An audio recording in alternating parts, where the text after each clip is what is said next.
The place where I'd like to start is circling back to a bridge to better.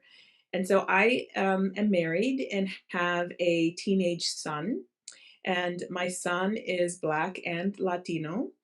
And when he looks out into the world and is seeing what has been happening across a number of different communities, particularly communities of color, there is a certain way of feeling like he doesn't matter, like, that he isn't accepted across different places in our nation.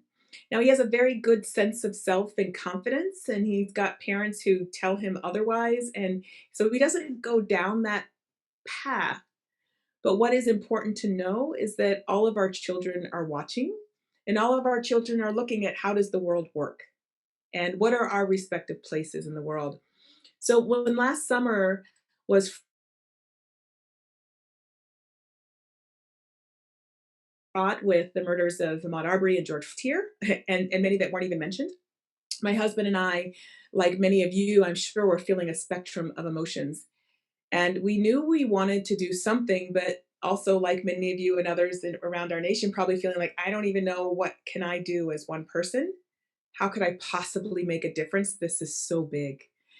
And then we stopped ourselves and we looked at our son, and the thing that made us want to take action and figure out what that action was noticing that we had a teen son that was a male of color growing up in this country. And whatever we did, we wanted him to always know, like all of our children should know, like all of us should know, regardless of background. And that is, there is always something we can do. There's always something we can do.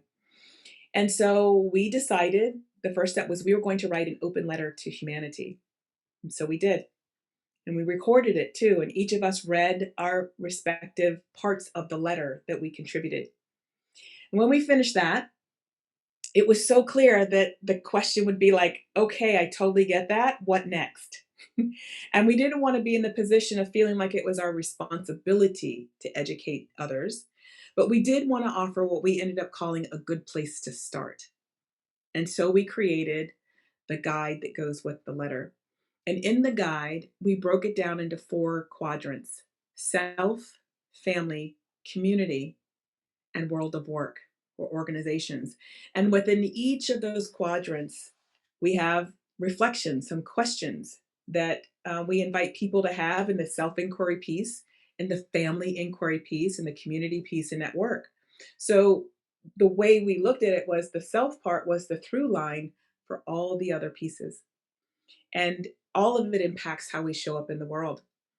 And what we were, to our surprise, it was a cathartic, it was a self-care, sort of exercise with our family, and then we just put it out into the world, posted it for free for everybody to download, to use as they wish, and within a few short days, it had gone all around the world.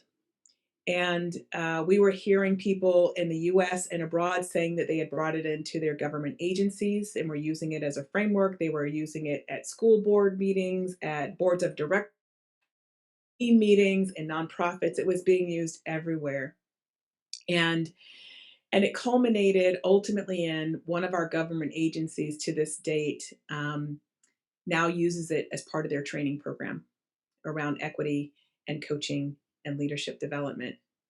And this is something that we wanted to share with the world for free because we believe so deeply that, it's not the answer, but all of us, there are some gifts that we all can give to the world, and the payment is the betterment of the world.